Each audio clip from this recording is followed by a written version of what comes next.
Boa tarde, pessoal. Espero que vocês estejam bem aí nessa pandemia. Na última aula, passei para vocês uma apostila, né, que foi elaborado com base no livro de Camarões Marinhos, aquela literatura que eu indiquei na aula passada. Então, gente, como eu pedi anteriormente para vocês lerem, né, para ter um embasamento maior em relação ao que eu vou abordar agora na aula de vocês, tá bom? Vocês devem estar achando estranho, mas dessa vez eu resolvi gravar as aulas de vocês utilizando um aplicativo de celular, né? É, para mim ficou muito mais fácil fazer desse jeito, né? Porque antes eu gravava e ficava muito pesado em alguns programas que eu utilizava no computador, né? Então eu resolvi agora fazer dessa forma para ver como é que essa metodologia de gravação para postar o vídeo para vocês, para ver como é que ela vai se proceder, tá bom? Então, pessoal, a gente precisa entender carcinicultura. Na verdade, para a gente entender um pouco sobre carcinicultura, temos que ter em mente alguns conceitos, alguns aspectos, alguns fatos relacionados aos aspectos históricos da produção de camarão, tanto nacional quanto internacional. Tudo bem? Então a gente vai falar de alguns conceitos aqui. Acredito que algum desses conceitos vocês já até viram em aulas relacionadas à introdução à pesca e aquicultura, inclusive foi ministrado por mim, né? Então, gente, o primeiro conceito, né, é falar de carcinicultura e aquicultura sem deixar de falar de pesca em relação à produção e ao cenário mundial, indiscutivelmente não dá para se falar, né, desatrelar a pesca da aquicultura, porque são duas atividades aí que produzem o mesmo produto. Então a gente vai relembrar alguns conceitos relacionados à pesca também, à atividade pesqueira, e isso daí vocês devem ter em mente, tá bom? Então, gente, esse conceito aí de atividade pesqueira, acho que eu já falei para vocês, é aquele conceito que está dentro da legislação 11.959 de junho de 2009, né, que é a legislação pertinente à política nacional da pesca e da aquicultura realizada de forma sustentável, né? Então, a atividade pesqueira, essa legislação enfatiza que ela compreende todos os processos de pesca, explotação, exploração relacionados ao cultivo, à criação, né? Então, na verdade, esse conceito engloba aí todas as atividades pertinentes tanto à pesca quanto à cultura, todas as atividades pertinentes à cadeia produtiva dessas duas atividades. Então, ele classifica tanto quanto pesca quanto aquicultura, sendo essas duas como atividade pesqueira, né? E isso segundo a legislação 11.959 de 2009, né? Que é a legislação mãe aí que nos dá diretrizes a respeito de vários conceitos relacionados à atividade pesqueira, né? É importante vocês terem em mente a diferença entre atividade pesqueira, produção pesqueira e produção aquícola, né? Se vocês forem ver, estudar alguns materiais relacionados ao histórico da produção pesqueira no Brasil, vocês têm que ter em mente a diferença entre esses três conceitos. A atividade pesqueira foi aquilo que eu falei no slide anterior. Produção pesqueira é a produção que vem da pesca, gente, só e somente só da pesca, enquanto que produção aquícola é produção só e somente só da aquicultura, né? Então, produção aquícola, produção pesqueira, atividade pesqueira. Atividade pesqueira engloba tanto a pesca quanto a aquicultura. Então, vocês já estão mais do que carecas de saber, né, que a aquicultura ela envolve o cultivo de organismos aquáticos, né, que os cultivo de organismos que têm seu modo de vida total ou parcial meio aquático, né, e que pode ter a finalidade aí, finalidade econômica, finalidade de segurança alimentar ou finalidade ambiental também, né, quando se cultiva uma espécie que está ameaçada de extinção para evitar, na verdade, a extinção dessa espécie. Então a aquicultura tem diversas finalidades, né? Conceito também que a gente viu relacionado à aquicultura é a questão da maricultura, né? que é o cultivo de peixes, crustáceos, que é a carcinicultura, algas marinhas, né, em ambientes marinhos, estuários ou zonas costeiras. Então, maricultura praticada em zonas estuarinas, em zonas costeiras ou até mesmo em ambiente em mar aberto é chamado de maricultura. Então, cultivo de crustáceos marinhos a gente classifica aí como um ramo da maricultura. E a aquicultura continental é o cultivo de organismos aquáticos, né, em ambiente de água doces, em rios, lagos, represas e demais. Tá bom, gente? Então, fica fácil ter com esses conceitos em mente a gente começar a dialogar a respeito sobre produção nacional, né? Então, tem um termo também que a gente fala bastante e que quer dizer a mesma coisa, né? O termo carcinicultura ou carcinocultura, né? Que é o cultivo de crustáceos, né? Tanto carcinicultura quanto carcinocultura são termos aí que também são empregados e não estão, carcinocultura não está errado falar desse jeito, né? Eu acho também que eu já falei bastante para vocês a respeito sobre as potencialidades que o Brasil tem para se cultivar organismos aquáticos, né? Então, esses slides iniciais já servem para a revisão de vocês a respeito do que foi falado anteriormente, que vocês devem ter em mente quando a gente estudar carcinicultura também, né?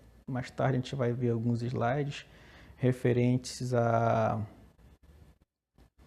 produção, ao histórico da carcinicultura no Brasil, e vocês têm que ter um pouco desses conceitos em mente aqui, tá bom? E as potencialidades do Brasil servem justamente para justificar a execução dessa atividade no nosso país, né? Então, se a gente vai realizar uma atividade, a gente tem que ter uma justificativa boa. Qual é a justificativa social, justificativa ambiental, né? E dentro dessas justificativas é a grande potencialidade que nós temos no nosso país para a execução dessa atividade em relação a outros países também, né? Por exemplo, 13,7% de toda a água do planeta está distribuída aqui na região amazônica, né? Então nós temos uma capacidade em termos hídricos muito grande que dão essa facilidade para as pessoas que vão executar essa atividade, principalmente cultivo de camarões e água doce. Nós vamos ver que existem espécies aí, inclusive espécies nativas, que também têm potencial biológico aí, zootécnico, para a gente estimular e trabalhar nessa atividade de uma certa forma para gerar lucro, gerar renda, tá bom? O Brasil também possui 4,5 milhões de quilômetros quadrados de zonas costeiras exclusivas, né? Na verdade são as zonas econômicas exclusivas, que são aí praticadas, são utilizadas para praticar pesca extrativa e também podem servir de áreas aí para maricultura, né? O cultivo de camarão em águas marinhas, né? Em zonas costeiras, ambientes estuarinos, aquele conceito que eu falei nos slides anteriores, né? Então temos mais potencialidades também, por exemplo, 2,5 milhões de hectares de áreas estuarinas e 600 mil hectares de áreas propícias para a carcinicultura, ou seja, nós temos espaço para executar essa atividade e um espaço relativamente extenso, grande, né? Possuímos também 8.500 quilômetros de linhas de costa, né? Também podendo ser utilizado para a carcinicultura, não só para a carcinicultura, mas também para cultivo de peixes, por exemplo, né? Nós temos ótimas condições climáticas, principalmente na região norte, nordeste do Brasil, em que a temperatura ela não varia de uma forma brusca, né? Então essa manutenção da temperatura em faixas não desconfortáveis para os organismos é também uma potencialidade que nós, principalmente da região norte e nordeste, temos aqui em relação a regiões mais para o sul e sudeste, né? Então é uma potencialidade também. Mais de 5 milhões de hectares de águas represadas, meu amigo, ou seja, as represas que através desse represamento de rios e de lagos já, de rios e de córregos menores, forma-se aí os grandes açudes, ou seja, grandes extensões de áreas alagadas que podem servir aí para cultivo de organismos aquáticos, tá bom? Nós temos uma das maiores produções de grãos do mundo, né? Então, os grãos, na verdade, como soja e milho, são matéria-prima para o que? Elaboração de rações, gente. E rações são utilizadas aí bastante, na verdade, para se cultivar esse organismo, né? Então, como a gente está falando de ambiente confinado, e esses ambientes confinados geralmente se tem altas densidades de estocagens em termos de produção animal, a gente precisa aí de rações altamente balanceadas, né? E a matéria-prima para a formulação e produção de rações é o grão, né? Apesar desse cenário atual, em virtude da pandemia, em virtude das grandes exportações de gado, né, ocasionam aí uma elevação no preço desse produto aí, né? Apesar de tudo isso, ainda é um insumo de suma importância para a execução dessa atividade. Logicamente que se a gente for avaliar esse cenário econômico de alta na produção, alta no preço dos insumos para a produção de ração, a gente vai ter que levar em conta também que isso acarreta no aumento do preço final do nosso produto. Infelizmente, nós estamos num cenário nada agradável para a produção aquícola, principalmente na elevação do custo da ração, em virtude do aumento dos insumos para a elaboração da ração, que foi ocasionado principalmente graças ao aumento das exportações do Brasil, reflexo do nosso responsabilíssimo, né, do nosso governo responsável por essa situação agora, né? Então, ainda estamos com problemas em relação à alta no preço da ração, tá bom? Eu acho que eu já falei isso aqui para vocês, tanto a aquicultura como a carcinicultura está dentro da aquicultura, a necessidade de ter um conhecimento em diversas áreas para a execução da carcinicultura, né? Nós vamos falar um pouco, principalmente nessa disciplina, dos aspectos biológicos e o manejo relacionado à criação de duas espécies criadas de crustáceos aqui no Brasil, que são elas o camarão marinho, o Lithopenaeus vanamei, né, que é o camarão branco do Pacífico. Nós vamos falar também sobre o Macrobrachius rosenberg, né, que é o camarão de água doce exótico. Também vamos falar mais uma de água doce, que é o nosso camarão nativo, o Macrobrachius amazônicos, que eu já falei para vocês anteriormente, né? Então, gente, falando um pouco de produção, tanto da pesca quanto da aquicultura, de uma forma crustáceo, mas peixes também, né? Então, nós vamos incluir o crustáceo dentro dessa produção aí, tanto da pesca quanto da aquicultura. A gente tem uma literatura que é publicada a cada 2 anos, que é que é publicada pela FAO, né? Que na tradução é o Estado Mundial da Pesca e da Aquicultura, né? Então a gente tem essa publicação de 2 em 2 anos. Essa publicação ela sai, né, justamente para nos informar a respeito de dados de produção, tanto da pesca quanto da aquicultura, nos mais diversos países que praticam essas duas atividades. Tá bom? E esse cenário aqui, gente, através desse gráfico que eu estou mostrando para vocês, vocês conseguem observar que ao longo dos anos, desde 1950 até mais ou menos 2015, 2016, né, a gente acompanha aí o histórico da produção de pescado, tanto da pesca quanto da aquicultura. Em laranjado, a gente tem a produção a produção advinda da pesca, produção pesqueira, né, e mundial. E em azul a gente tem a produção aquícola, a produção de pescado advindo da aquicultura, né? Então a gente consegue observar, pelo menos a partir da década de 90, de meados da década de 80, que a produção pesqueira ela praticamente estagnou, né? O que seria estagnar? Ela não aumentou mais de produção, ela ali ficou estável naquela produção e não conseguiu mais aumentar, né? Em decorrência disso, olha aí a produção aquícola, advinda da aquicultura, ela só vem crescendo, né? É um reflexo aí justamente por haver um aumento na demanda de pescado, então há uma necessidade de produzir pescado, né? Como a pesca não consegue mais produzir, então a aquicultura serve como uma atividade alternativa à produção de pescado em relação à produção pesqueira, né? Então a aquicultura aí ela vem ganhando mais espaço e nesses últimos anos aí a produção está praticamente se tornando a mesma da produção pesqueira, né? Vem só aumentando ao longo dos anos e a produção aquícola ela praticamente vai chegar próxima aí à produção pesqueira, se igualando em termos de produção. E eu me arrisco a dizer que com o tempo essa produção pode até se tornar maior do que a produção pesqueira. Então aqui no próximo slide é basicamente a mesma coisa que a gente viu anteriormente, só que além disso tem essa linha vermelha que está em cima, né, ela representa o consumo de pescado, né?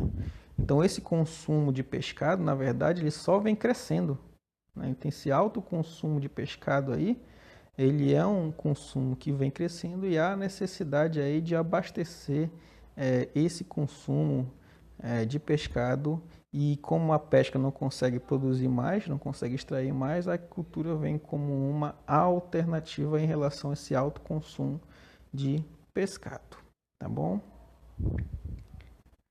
Em termos de números, gente, eu acho importante sabermos, né? Então, principalmente em relação a tanto a produção pesqueira, que é a produção da pesca, quanto a produção da aquicultura. Vamos falar primeiro da produção da pesca, depois a gente vai falar um pouco da produção de pescado da aquicultura, tá bom? Olha, por exemplo, em 2011 a gente tem uma produção aí mundial, tá, gente? São valores mundiais em milhões de toneladas. Então, 2011, vocês podem ver que esse gráfico em cinza aí, né, é a produção de pescado marinha. Essa barra escura aí é a produção de pescado em ambiente de água doce, ambiente continental, tá bom? Então a gente consegue perceber que, por exemplo, a pesca marinha, ela produziu em 2011 81,5 milhões de toneladas de pescado mundialmente.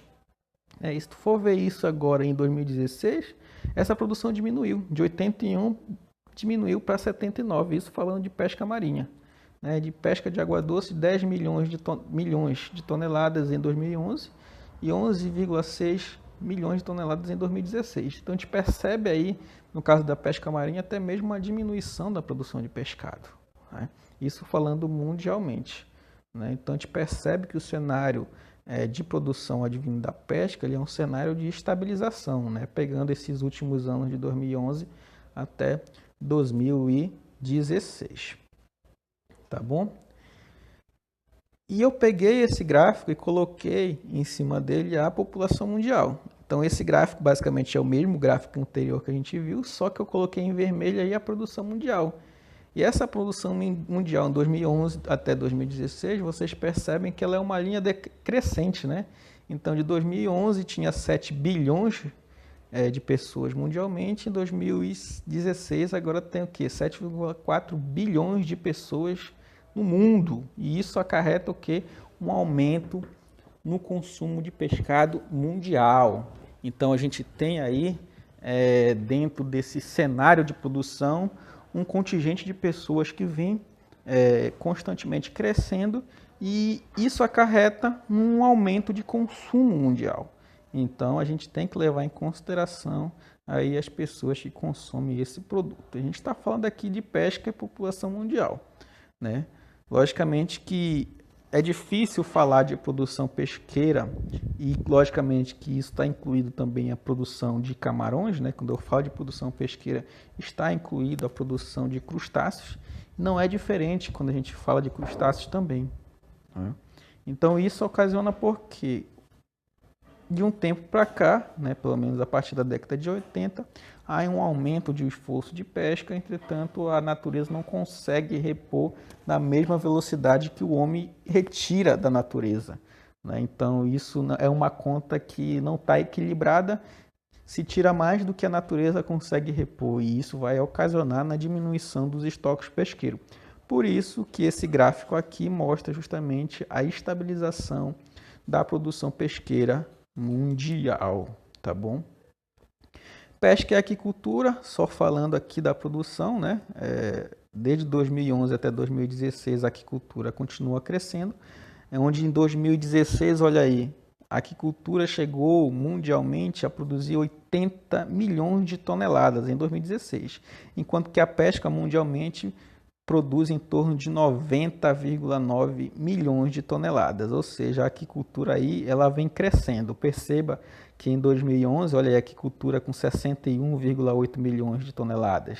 Já em 2016, já passou para 80 milhões de toneladas. Então, isso daí, com o tempo, só vai mostrar o quanto essa atividade aí que produz pescado está aumentando, né? E a carcinicultura ela está atrelado a esse cenário também. Aqui a gente tem a produção da aquicultura em si, né? Falando ainda mundialmente, né? Então a gente tem a aquicultura praticada em ambientes marinhos, que é essa barra escura ao longo dos anos, e a aquicultura praticada em ambiente de água doce, né? Enquanto que na pesca a produção marinha superava a produção de água doce, aqui na aquicultura já é o contrário, né? A gente produz mais organismo aquático de água doce do que organismo marinho, né? Então percebe, mas mesmo assim percebe-se que 2011 a 2016, né, a produção de água doce e a produção da aquicultura de ambiente marinho só vem crescendo, né? E isso daí a gente destrinchou um pouquinho para mostrar em termos de número, né? Em 2016, por exemplo, a aquicultura de água doce produziu 51,4 milhões de toneladas, né? Enquanto que a aquicultura marinha produziu aí 28,7 milhões de toneladas, ambas crescendo aí para a partir de não a partir de 2011, né? Mas eu coloquei aqui esses anos mais atuais, né? Percebe-se que ambas ainda vêm crescendo. Então, o consumo de pescado ele vem aumentando, né? Principalmente em função do aumento da população, né? Então, com o aumento do consumo,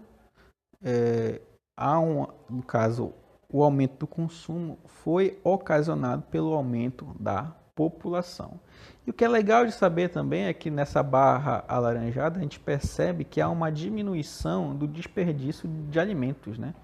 Dos alimentos que geralmente foram desperdiçados, geralmente eram mais desperdiçados, mas com o tempo, com o desenvolvimento da tecnologia do pescado, há aí um aumento no aproveitamento integral desse pescado, ou seja, a gente consegue aproveitar mais esse pescado para a alimentação humana. E com esse trabalho aí da tecnologia do pescado, a gente evita mais desperdício de alimento, né? Então é interessante, esse gráfico mostra isso também.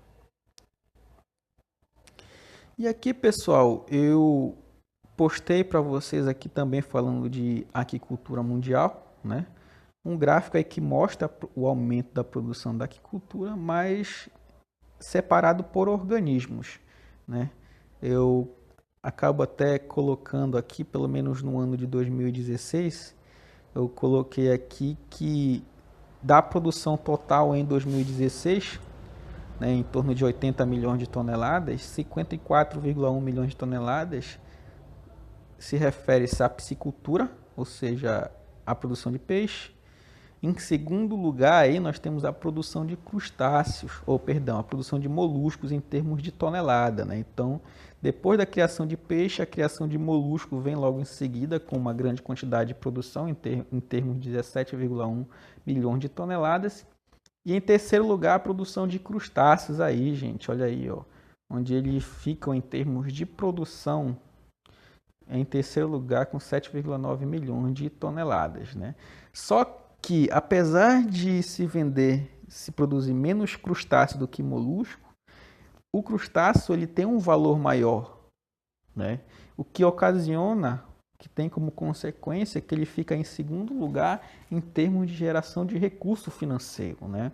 Enquanto que a venda da produção desses moluscos gira em torno de 29,2 bilhões de dólares, né? A produção de crustáceos, ela gera aí uma receita em termos de dinheiro de 57,1 bilhões de dólares mundialmente, né? Então a gente vê aí que o crustáceo ele é bem mais valorizado do que, por exemplo, o molusco. Tudo bem? Em termos gerais, pessoal. E o restante aí, ele é em torno de praticamente quase 1 milhão de toneladas, aí em torno da produção de quelônios, pepino do mar, ouriço do mar, rãs, medusa e medusa comestíveis, tá bom? Eu peguei essas informações aí e coloquei aqui num gráfico de pizza, né? Então, nesse gráfico esquerdo aqui, essa parte maior da pizza, né? Relacionada à produção de peixe no ano de 2016, né? O peixe está em primeiro lugar em termos de produção da aquicultura no mundo, em segundo os moluscos e em terceiro os crustáceos, né? Mas em termos de geração de dinheiro, né, de recurso financeiro, os peixes continuam em primeiro, mas só que os crustáceos ficam em segundo, justamente por ser um produto, ser um produto mais valorizado no mercado.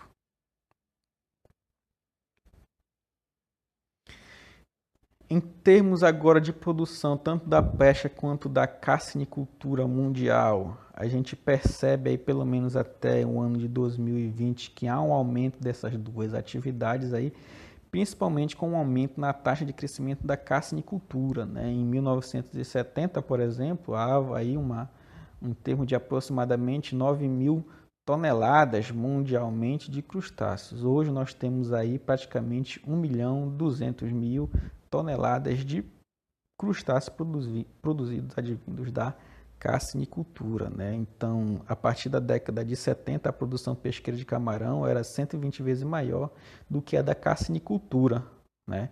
E isso com certeza reduziu bastante, porque a carcinicultura vem reduzindo.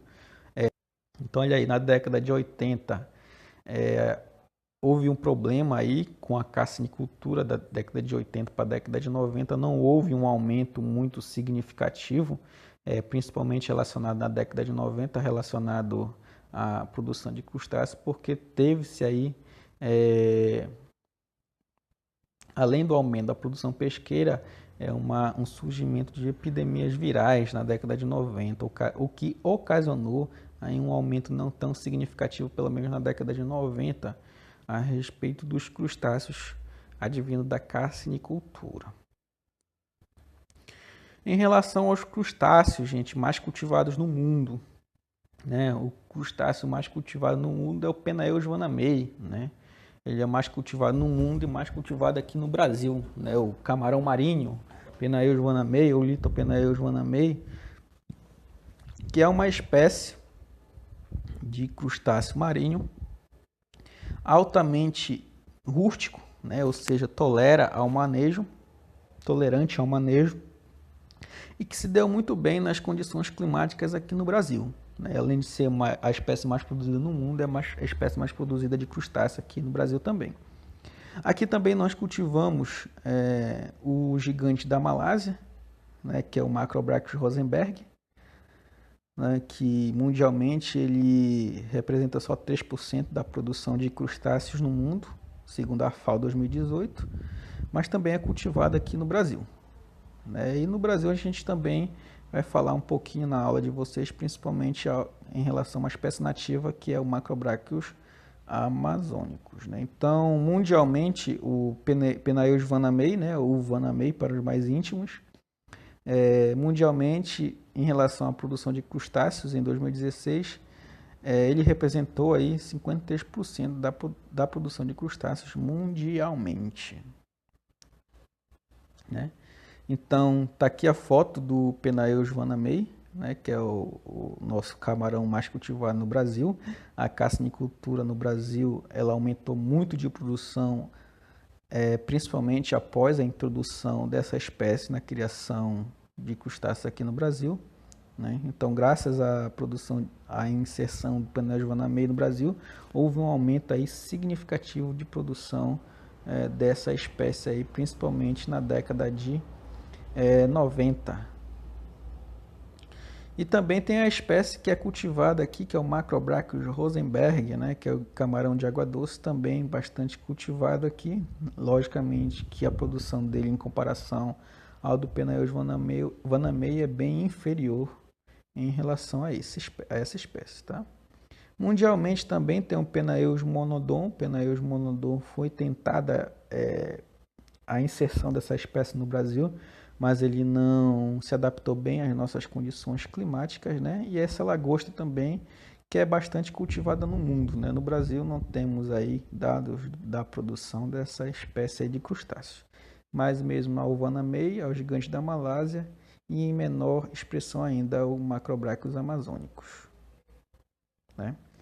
Em relação à forma de comercialização dos camarões, a gente tem basicamente dois métodos, levando em consideração o peso, né? Nós temos um método europeu de comercialização, assim como um método americano, né? No método europeu, a gente tem três formas de comercialização em relação ao tamanho do camarão. Nós temos o camarão grande, médio e pequeno. Camarão grande é esse aí de 12,5 a 16 gramas, né? Essa classificação se designa 61 a 80, ou seja, 61 a 80 camarões, peças de camarões, para se chegar a 1 quilo, né? Ou seja, para eu ter 1 quilo de camarão, eu tenho que ter em torno de 61 a 80 peças ou indivíduos, né? E claro que conforme eu for diminuindo, vai se precisar de mais indivíduos para se ter 1 quilo de camarão, né? E então a gente classifica dessa forma aí, né? Tem um modelo americano que em vez do camarão inteiro é organizado conforme o peso também, mas em relação apenas ao abdômen, né? Temos a classificação americana de 36 a 40, né? Que significa 36 a 40 abdômenes de camarão para se alcançar 1 libra de peso, né? Modelo 41 a 50, 51 a 60, 61 a 80, né? São os camarões menores que utilizam aí, que para se alcançar 1 libra de peso, se tem aí em torno de 61 a 80 peças para se alcançar 1 libra, conforme o método americano de comercialização no mercado. Né? O preço do camarão, gente, na verdade, levando em consideração tanto a pesca quanto a aquicultura, ela é regida pela lei da oferta e da procura, né? Ou lei da oferta e da demanda, ou também chamada teoria da teia de aranha pelos mais íntimos, pelos economistas, enfim, como queiram falar. Então, é aquela questão, né? Se no mercado eu tenho muita procura e pouca oferta daquele produto, logicamente que o preço desse produto vai aumentar, né? O contrário, ou a recíproca também é verdadeira. Quando eu tenho muita oferta e pouca demanda, para o produtor vender tudo, ele diminui o preço, né? O preço é influenciado pelo tamanho também, né?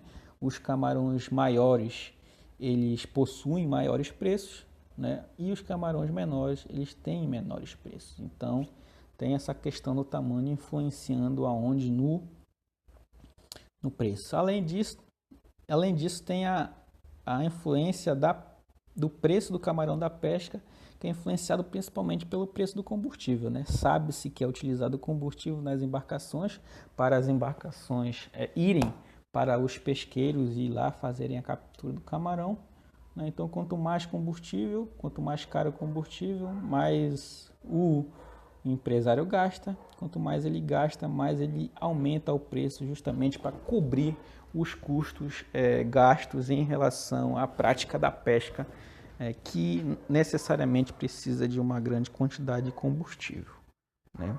Em relação à aquicultura, outro componente que vai influenciar o preço, sem dúvida nenhuma, é a ração. Na aquicultura, de uma forma geral, a ração influencia em demasia no preço final do produto, do quilo do camarão vendido. Então a gente leva em consideração também o preço da ração, né? Atualmente o que está influenciando o preço da ração, com certeza, é o aumento no preço do insumo para produzir a ração, como eu falei anteriormente, o aumento no preço da soja, do milho, que foi aumentado em virtude da grande exportação de produtos. Essa alta exportação desses produtos faz com que haja uma fuga desse produto para o mercado externo, e não conseguido assim atender o mercado interno de forma adequada. É claro que é bom vender para fora, porque o valor do dólar ele está bastante alto, né? Então isso estimula as pessoas a exportarem, os empresários a exportar.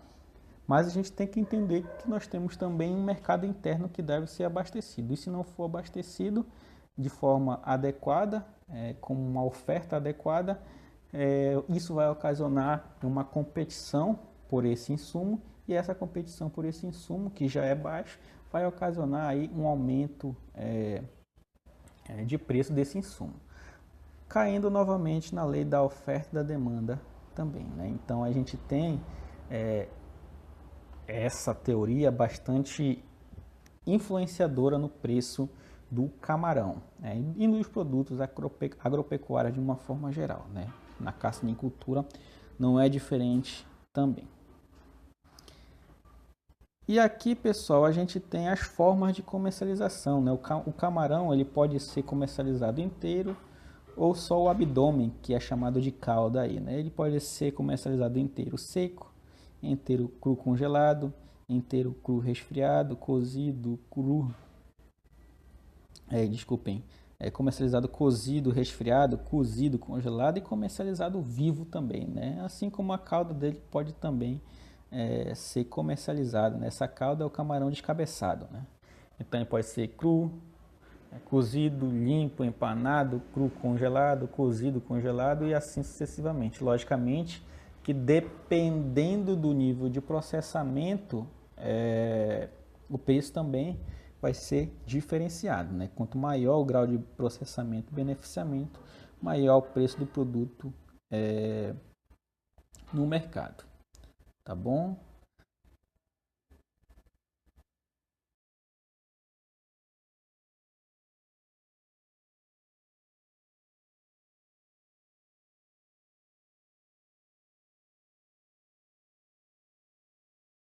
Bom, pessoal, e para finalizar a aula de hoje, né, a gente vai falar um pouco sobre o histórico da produção brasileira de camarão, né? E isso se perfazeu aí no início, na década de 70, inclusive está escrito errado aí, na região Nordeste, né? Então a região Nordeste foi pioneira para estudos de camarões para justamente se cultivar aqui no Brasil, né? Então, dentre algumas espécies que foram introduzidas no Nordeste, né, algumas como Farfante penaeus brasiliense, que é uma espécie nativa, Farfante penaeus subtilis, né, elas apresentaram baixo potencial zootécnico, né, apesar de serem nativas, além do Lithopenaeus schmidt também, que é uma espécie nativa, né. Tentou-se aí utilizar essas espécies nativas para cultivar esses camarões aqui no Brasil. Entretanto, não se teve sucesso, né? Principalmente pelo baixo potencial zootécnico que essas espécies apresentaram durante o cativeiro, isso na década de 70, né? Foi tentado também na região Nordeste a inserção, a introdução do Marsupenaeus japonicus, né? Que é uma espécie que é muito produzida no mundo inteiro.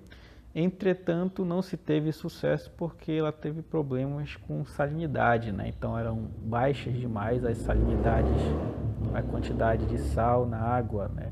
De sais na água. Então essa baixa quantidade de sais na água impossibilitou que o Marsupenaeus japônico expressasse de uma forma bastante expressiva, ou seja, tivesse um crescimento adequado, né? Então, o potencial zootécnico dele, ou seja, o crescimento, seu desenvolvimento não foi adequado em virtude dessa característica ambiental aí que dificultou o seu desenvolvimento, tá? Então, no histórico da produção de camarões do Brasil, a gente tem aí o Nordeste como pioneiro tentando inserir os camarões, né, a partir da década de 70. Na década de 80 também teve uma iniciativa lá na Bahia, potencial de algumas espécies, né, dentre eles o Lithopenaeus schmidt, Esse outro camarão abaixo do Litopenaeus schmidt, que eu não sei pronunciar o nome, né, o Farfante Penaeus penicillatus, né, essas três espécies aí, elas apresentaram um baixo potencial zootécnico, ou seja, elas não cresceram de forma adequada, né? Então isso foi observado nessa piscicultura não, nessa maricultura, né? E o Penaeus monodon, que é uma outra espécie de camarão, né, também ela na verdade apresentou um potencial zootécnico desejado, mas o que acabou inviabilizando, principalmente na nossa região, né, no nosso país, é que eles precisam de altíssimos valores de proteína bruta animal na ração. Isso acaba aqui inviabilizando, pelo menos para a criação desse camarão aí, inviabilizando seu cultivo aqui no Brasil. Essa fazenda, né, de maricultura em Valença, ela começou aí a estudar o Penaeus joanamei, né? O Penaeus joanamei é a espécie que é mais cultivada no mundo e o que teve sucesso, né? A introdução do Penaeus joanamei no histórico da maricultura brasileira, ela foi um marco, né? Então, a partir da introdução do Penaeus joanamei, houve aí um altíssimo desenvolvimento da atividade da carcinicultura no Brasil, né? Também na década de 80, inclusive tá DIC 80 aí, não é DIC não, gente, tá década de 80, tá? Perdão pelo erro. Na região Centro-Sul também teve aí a participação aí na introdução de algumas espécies, principalmente as espécies nativas, mas os locais responsáveis por tentarem introduzir essas espécies nativas não teve sucesso, foram locais que teve baixa expressão na produção em termos de produção de camarão, e acabou não dando certo a introdução de camarões nativos aqui no Brasil, pelo menos até agora. Na década de 90, né, foi quando de fato o Penaeus joanamei ele foi introduzido no Brasil, começou a se utilizar essa espécie para a produção comercial.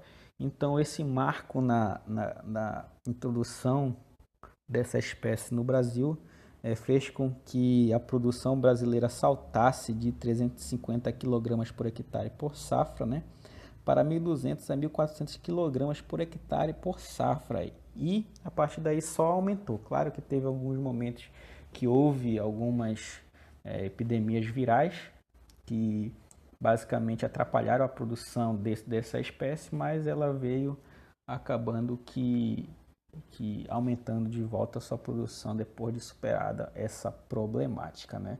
Então a gente percebe aí que após a introdução do Litopenaeus joanamei na carcinicultura brasileira, houve-se aí uma expressão, um grande aumento de produção de camarão aqui no Brasil, graças à introdução a partir da década de 90, né?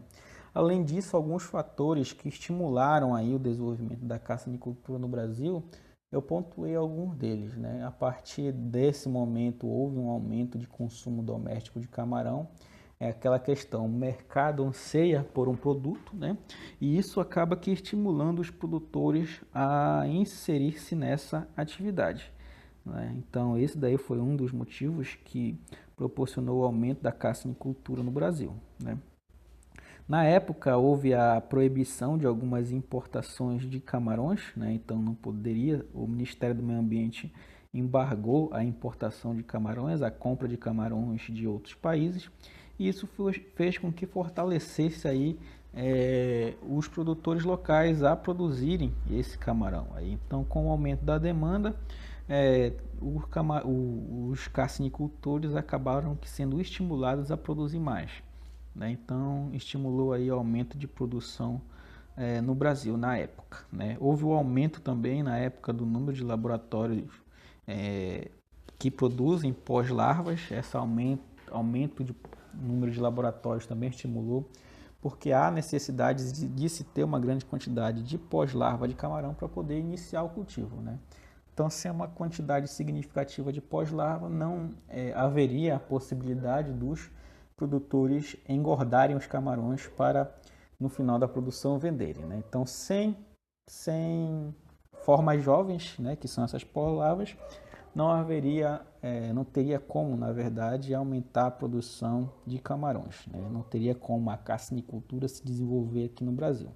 Então, esse foi mais um fator que estimulou o desenvolvimento dessa atividade, né? Houve também aí na época a instalação de novas fábricas de rações específicas para a Litopenaeus vanamei, né? Então, se a gente tem ração, sabemos que a ração é um insumo primordial para haver a produção de camarão, não só de camarão, né, gente, de outros animais em ambientes confinados. Então, tem que ter também uma fábrica, tem que se estruturar aí toda uma cadeia produtiva para poder proporcionar o desenvolvimento de uma atividade. E na carcinicultura não é diferente, também tem que ter locais que vendam rações e rações específicas para esse camarão, né? Então percebam aí que dentro desse contexto houve aí um estímulo não só para os produtores, tem que haver um estímulo para o desenvolvimento de toda a cadeia produtiva em conjunto, porque não adianta só o produtor aumentar a produção, ter o anseio de aumentar a produção, se não tem pós-larva, se não tem ração para vender, e uma ração acessível em termos de preço. Então percebam que a cadeia produtiva da carcinicultura no Brasil, ela teve um estímulo, né? E esse estímulo não foi só por parte dos produtores, não só por parte dos consumidores que queriam camarão. Tem que ter um estímulo também à base de insumos para poder subsidiar o desenvolvimento dessa atividade, né? Houve aí o aperfeiçoamento de algumas técnicas para a melhoria do desempenho do camarão, dentre essas técnicas, a utilização de bandejas para a alimentação do camarão, né? Então, em vez de jogar a ração a lanço, a carcinicultura ela utiliza bandejas onde nós colocamos as rações nessas bandejas e os camarões vão nessas bandejas se alimentarem, né? Então, a utilização de bandeja ela também foi um marco tecnológico que possibilitou o aumento aí da produção de camarão e a diminuição do estrago de ração ao longo de todo o ciclo produtivo, né? E o camarão, né, o Litopenaeus vanamei, ele tem uma outra característica muito boa, a carcinicultura marinha, né? O ciclo produtivo varia de o ciclo produtivo ele tem em média aí 120 dias, né? Varia de 90 a 120 dias, pelo menos aí 3 meses. Já vi casos aí que tem fazendas que conseguem engordar em 3 meses o camarão, e em 3 meses já tem produção, né? E isso é muito bom. Isso é muito bom porque quanto menor o tempo, menor o período de cultivo, mais rápido a pessoa vê o retorno financeiro, né? E isso é muito bom porque possibilita de 3 a 4 ciclos de cultivo por ano, né? Enquanto na piscicultura, dependendo da espécie, a gente tem um ciclo por ano. Na carcinicultura, a gente tem de 3 a 4 ciclos por ano. Isso é muito bom. Isso ajuda na viabilidade econômica, ajuda na lucratividade, na rentabilidade da atividade, sem falar que o preço do camarão ele é altíssimo no mercado, né? E isso estimula muito os produtores a entrarem nessa atividade e fez com que também estimulasse o desenvolvimento da carcinicultura no Brasil. Tá bom? Isso aqui é um gráfico, né, da produção ao longo do tempo e de acordo com alguns marcos que proporcionaram o desenvolvimento da carcinicultura no Brasil. Por exemplo, de 83 a mais ou menos 93, vocês percebem que essa barra verde é a produção, tá? Então, no ano de 83 a 93, a gente tem uma produção baixíssima, né? Por quê? Porque de 93, a partir de 83, estava havendo uma pesquisa pelas fazendas para ver qual espécie se introduzia de camarão. E, geralmente eles estavam tentando introduzir as espécies nativas, né? Então eram espécies inapropriadas para o cultivo. Então isso ocasionou aí numa pequena demanda, né? Uma pequena produção da carcinicultura. Percebam mais ou menos em torno de 93 a 94, quando já se tem praticamente o pacote tecnológico dessa espécie bem, não vamos dizer assim, aprimorado, mas estabelecido, a gente percebe que a produção começa a aumentar a partir de 93, 94, né? Só ressaltando que entre 94, 95, 96, né, percebeu-se aí que não teve um aumento de forma significativa, porque está atrelado a uma epidemia, né? Então, com o desenvolvimento de tecnologias, a utilização de bandeja, a utilização de aeradores para proporcionar melhoria na qualidade de água, há a possibilidade aí de aumentar a densidade de estocagem. Aumentando a densidade de estocagem, aumentando a sobrevivência em virtude dessa ótima qualidade de água, proporcionou aí um ambiente para se aumentar a produção, né? Então, além disso, o que a gente vê de 2004 a 2010, também houve aí uma epidemia viral, né? Questões sanitárias e mercadológicas não permitiram aí um aumento significativo da produção. Então, nesse quesito, a produção praticamente se estabilizou. Então, quando a gente fala de problemáticas sanitárias, a gente atrela principalmente ao vírus da mancha branca, né, que acabou que se alastrando pelas carciniculturas do Nordeste do Brasil, principalmente, em virtude da alta densidade de estocagem do baixo tecnologia que permitiria a qualidade de água, uma boa qualidade de água. Então, essa alta densidade ocasionou aí uma diminuição no sistema imunológico de camarões.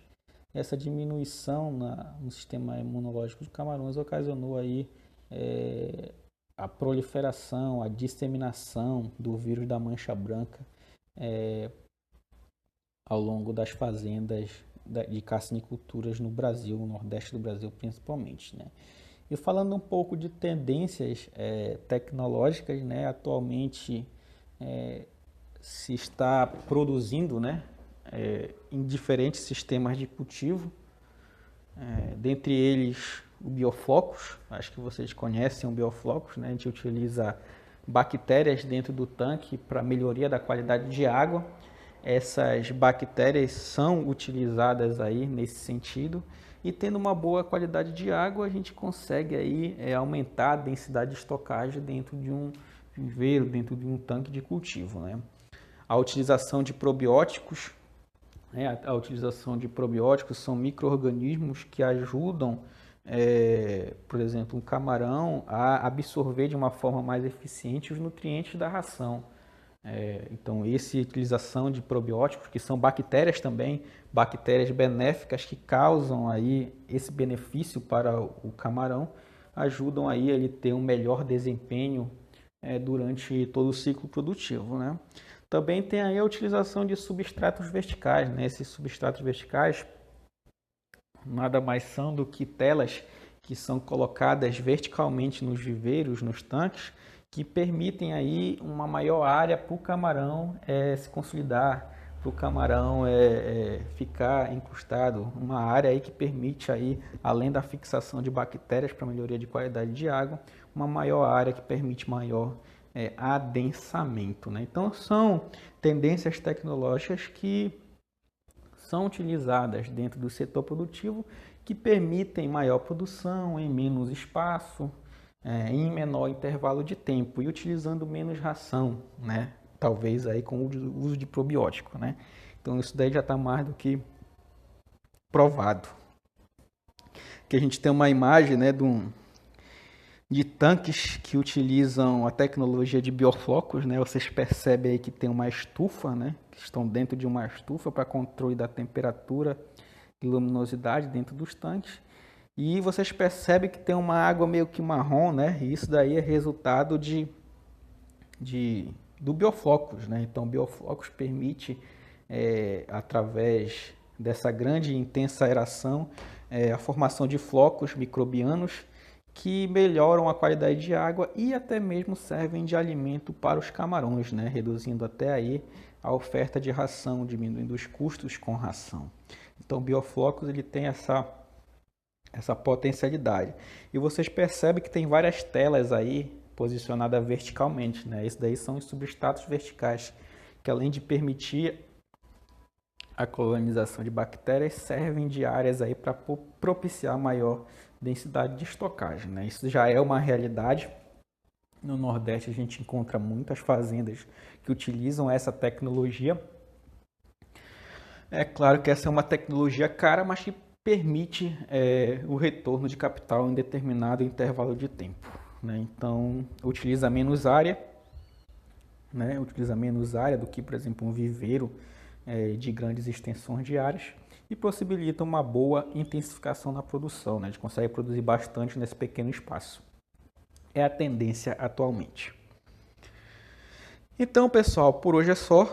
Espero que todos vocês fiquem bem aí, estudem. Eu vou mandar mais uma apostila para vocês a respeito de produção e histórico da carcinicultura no Brasil, tá bom? Abraço e até a próxima.